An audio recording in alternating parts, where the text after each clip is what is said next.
இதுக்கு மேல நீ என்கிட்ட ஒரு வார்த்தை பேசினா வாயை கிழிச்சிடுவேன். என்னடி நினைச்சிட்டு இருக்க? எப்ப பார்த்தாலும் அந்த புடவை கறிக்க பறிஞ்சு பேசிட்டு இருக்க.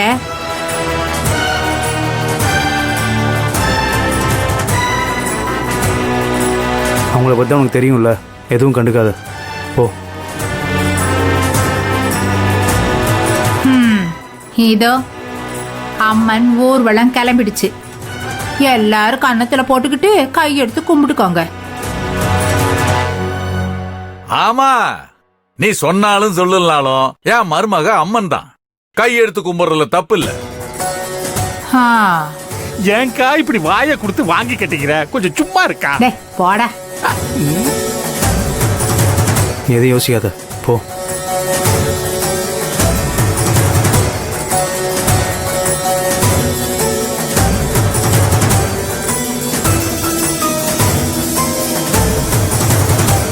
கண்ணே, நீ இதெல்லாம் ஒண்ணும் மனசுல வச்சுக்காத. இங்க பாரியா, அன்னத்துக்கு தாலி பிரிச்சு கோக்குற ஃபங்க்ஷனை நாளைக்கு மறுநாள் வச்சிருக்கேன். வரலட்சுமி நோன்பு நாள் நல்லா இருக்கு, அன்னைக்கே பண்ணிடலாம். இல்லங்க மாமா, இப்ப எதுக்கு அதெல்லாம்? என்னங்க நீ இப்படி கேட்டுட்டா? தலைமுறை தலைமுறையா நாம செஞ்சிட்டு இருக்க சடங்கு சம்பிரதாயம். உனக்கு மட்டும் இப்படி பண்ணாம விட்டுற முடியும்? பண்ணலாங்க மாமா, இன்னும் கொஞ்ச நாள் கழிச்சு பண்ணலாமே. கண்ணே, இது 3வது மாசம் பண்ண வேண்டியது கண்ணு. அப்படியெல்லாம் நாளை தள்ளி போட முடியாது. எல்லாத்துக்கும் நாலு கிழமைன்னு பெரியவங்க குறிச்சு வச்சிருக்காங்க. அந்த நாள்ல தான் பண்ணணும். இங்க பாரு, நாளைக்கு மறுநாள் தாலி பிரிச்சு கோக்குற ஃபங்க்ஷனை முடிவு பண்ணிட்டேன். கண்ணு, பருவத்தே பயிர் செய்யன்னு சொல்லியிருக்காங்க. எதுக்கு?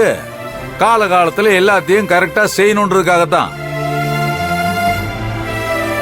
ஏகண்ணு, நீயாவது சொல்லி புரிய வைக்க மாட்டியா?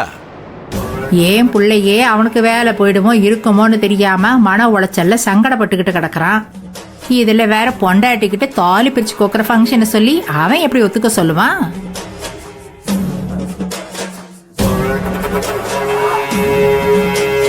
இதையெல்லாம் இந்த வீட்டு பெரிய மனுஷங்க தான் தெரிஞ்சுக்கணும், புரிஞ்சுக்கணும். போது நிறுத்துறியா? கண்ணே, வேலை போதுனால ஒண்ணும் கவலைப்படாத. 10 தலைமுறைக்கு உட்காந்து சாப்பிடுற அளவுக்கு நம்ம பரம்பரை சொத்தே இருக்கு. அது மட்டும் இல்ல, நான் சம்பாரிச்ச சொத்தும் இருக்குது. அதையெல்லாம் நிர்வாகம் பண்ணா மட்டும் போதும். சரியா? இந்த வேலையை பண்ணிதான் நீ சம்பாரிச்சு சாப்பிடுன்ற அவசியமே கிடையாது. மாமா, நான் கேக்குறேன்னு தப்பா நினைக்காதீங்க. என்னங்க நீ இப்படி கேட்டுவிட்ட? நீ கேட்டு என்னைக்கு நான் தப்பா எடுத்திருக்கிறேன்? என்ன கேட்கணுமோ கேளு கண்ணு. ஏன் மாமா, இந்த வீட்ல எல்லா முடிவையும், எல்லாரோட முடிவையும் நீங்களே எடுக்கிறீங்களே மாமா.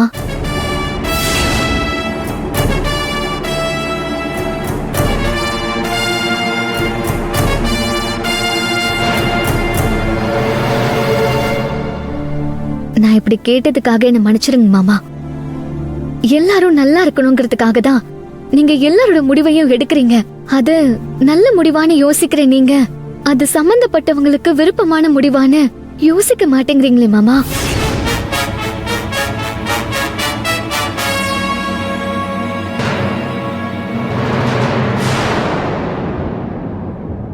உங்க அப்பா நீங்க கவர்மெண்ட் வேலைக்கு போகணும்னு ஆசைப்பட்ட மாதிரி நீங்க உங்க புள்ள கவர்மெண்ட் வேலைக்கு போகணும்னு ஆசைப்பட்டீங்க.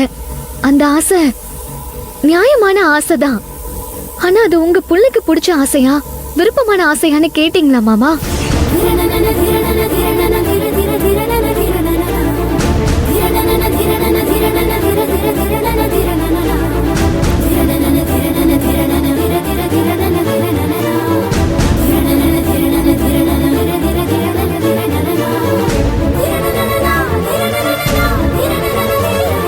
உங்களுக்காக சின்னத்தா என்ன கல்யாணம் பண்ணிக்கிட்டாரு.